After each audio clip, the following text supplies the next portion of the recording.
Hey guys, Templestorm Dreadnaught here. I'm going to be going over the support changes and kind of like placement, when you should be picking and not picking each support in the game right now. I haven't done one of these videos in a while, so I figured I would go over each one because a lot of changes have happened since my last video. Not only with the release of characters, changes to certain characters, and just the meta itself has shifted drastically. So my last one's pretty out of date, so I figured I would try and update you guys with this one. We're going to start with Lieutenant Morales. We know that Lieutenant Morales has the potential to be a really great character, but overall her health pool is just so low that she's yet to see very much play or effective play. She's just far too easy to get on, and so I wouldn't say that I would think she's almost unplayable, but I would say that she is almost never like the right pick in the current support meta.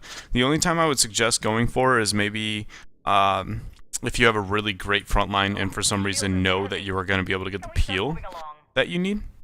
And so that would be the only time I would really go for Morales. Overall though, I think a few tweaks to her might be enough to make her an extremely great support. I think she's got a lot of potential in the game. It's just for right now, she's just not going to really ever be the right pick that you're looking for.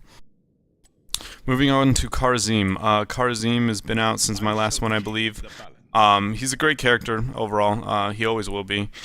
He's really great with a pseudo double support style, like with Tassadar, for instance, running 7-sided. Most of the time you will be looking to go 7-sided with him. Once in a while you'll be going Divine Palm, largely when you are the only healer and they have a really straightforward damage source, like heavy pick style composition, like Kerrigan, Tyrande, Murden, something would be a good example. Just all in one target, Divine Palm them, counter them, and fight. And most of the time though, 7-sided will be where you're going. The DPS is just really good overall, and his pseudo support, movement speed, mobility style support is really great, utility based if you will. Right now he's a lot better than he was in the current meta just because of tanks and how the pseudo supports are working out and everything. He's really great healer overall. I would pick him, try to avoid him against well, for one, against Kael'thas. Kael'thas is kind of hard for him to deal with a little bit. But then use him whenever the team comp has, you have very good isolation, and blow up would be the first example, or when the opponents have a very get in there 1 to 2 people dive, the backline style composition, and just blow them up. But overall, Kharazim's a lot better than in the meta, at least, than he was upon initial release. Rehgar has actually dropped quite a bit since the last video. He was a god among men pretty much at that point, and now he is shown to not be able to be the Uther that he needs to be, but not be the mouth that he needs to be. Really, you only see him largely in competitive play because of certain pick ban types. He's still great with like Illidan style compositions, but overall he doesn't have the Divine Shield, the instant invulnerability that you typically need that Uther can provide, but he also doesn't have the AoE spread healing that Mouth usually needs, so he hits this weird hybrid that he doesn't necessarily, he's not able to do what others are. He's very rarely a great pick. He's always just like a, he's never a bad pick, but he's never a great pick, I think is where I would put Rehgar. Overall, yeah, just his spread healing mixed with his burst healing. It's still awesome when you pull it off perfectly, but for the most part, he just seems to fail in every category compared to other healers, where they're usually going to be picked above him. Again, with the competitive scene, with certain types of pick bans, you'll actually still see him played, but when it comes to your solo queue experiences, I actually would typically say to avoid Rehgar in most situations. Brightwing. This is a very strange one for me to try and cover. She's actually seen a lot of rise. She's really good. Mainly you go the shield build with E having ability damage reduced, and you just use your utility mixed with your damage reduction and polymorph and mobility, global, having the global, and you abuse all these things in order to gain a pretty heavy lead. I would take Brightwing in any time that you have an Illidan on your team, for instance, or that you have a really great polymorph target on your opponent's side, but I would avoid her during really heavy damage source comps, like a Kael'thas or a Jaina, if those are on the same team, for instance. She struggles with sustained fighting. She can't deal with the sustained fighting. So if you have a very in there, you win the fight early, and you proceed to keep going style composition, she's great. But the minute it becomes like this weird poke, long duration battle that Nazebos and Zagaras, for instance, can provide, even Kel'Thas and Jaina to some extent, she becomes a lot weaker, and so I would try to avoid that, which is why she's great with the Illidan. Beyond the fact that damage reduction mixed with the shield, the mobility and everything else, the Illidan is very much you win the team fight earlier and then you proceed to just keep snowballing the rest of the fight, and so she really helps that. Overall, she went from almost unplayable in the meta to actually pretty strong. Lily, I feel bad even bringing her up. I'm just scrolling through all the supports. She's actually the only one who hasn't changed, in my opinion, in terms of viability. When it comes to competitive play or reasoning to be picking over any others.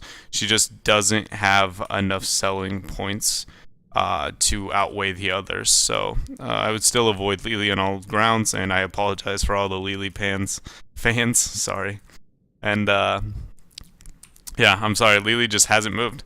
She hasn't been changed enough. She doesn't do enough.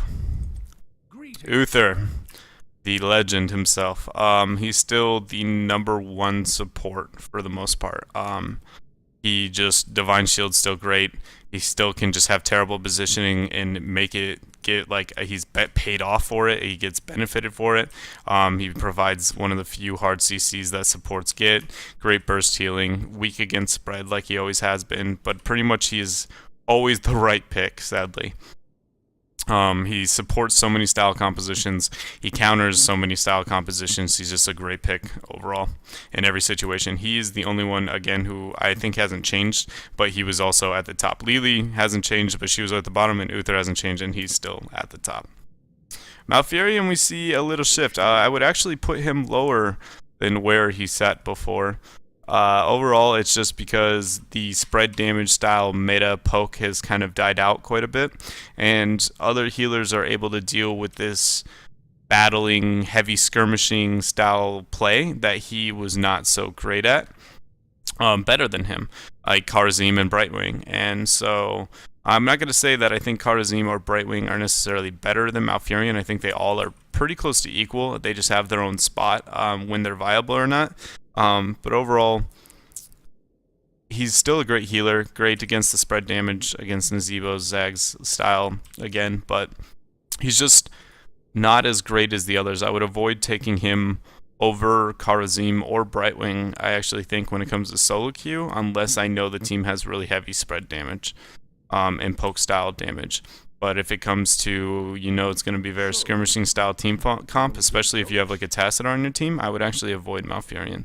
He's not bad. He's still a great healer, 100%. He's just, his viability within the competitive meta has definitely dropped quite a bit. Tassadar, the new legend.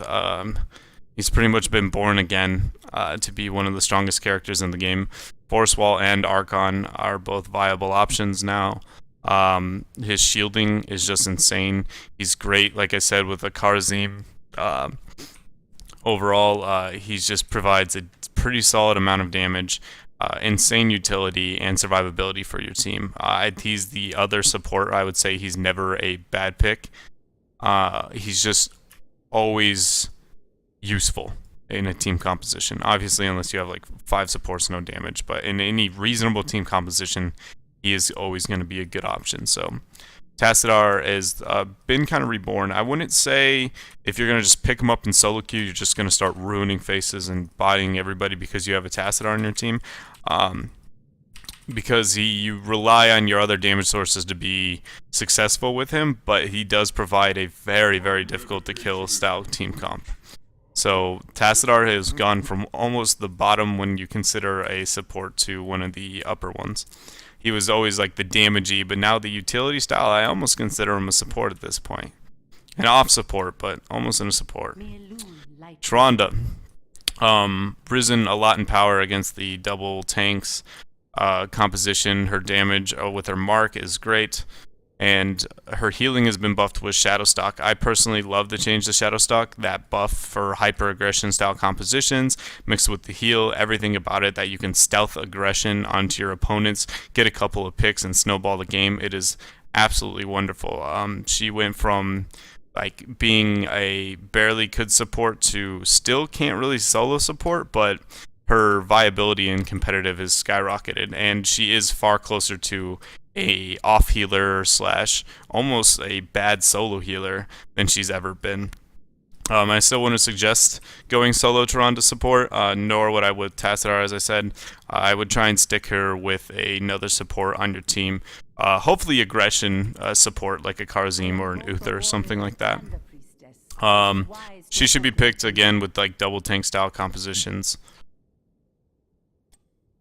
And then here we are back at Lieutenant Morales. So overall, the major changes to each of the supports here, let me back out. To the major supports is we went from seeing 0 Kharazim, a lot of Rehgar, 0 Brightwing, and a lot of Malfurion, and no Tassadar. I guess we saw Tass in a different form. So mainly Kharazim has skyrocketed in utility and viability. Rehgar has actually dropped quite a bit, and so has Malfurion, and we see a huge rise in Brightwing. Sadly, Lily still remains on her own island, and Lieutenant Morales actually, I've seen very few competitive matches with her, and each one I've seen, I believe she even lost. But overall, her utility and everything, she's just a little too weak. It makes me sad. Oh, there's more problems than just her health pool, but for the most part, you won't be seeing her anytime soon. But again, yeah, just be looking to, if you're a support player and you're looking how I can carry a solo queue, definitely get Kharazim and Brightwing right now into your character pool. Against the rise of people like Sonya, they're a great character for a little bit of Illidan as well. So definitely stick with these two. Not stick with them, but definitely master them, I guess. And Uther will remain the legend that he is until he's nerfed. So again, thanks for tuning in, guys. Hopefully you learned a little bit more about how this meta shifts with supports, and I'll catch you guys next time. Hey, I'm moving up. I got that mark. I got that heal. I'm about to get you with that young stun. I missed it completely.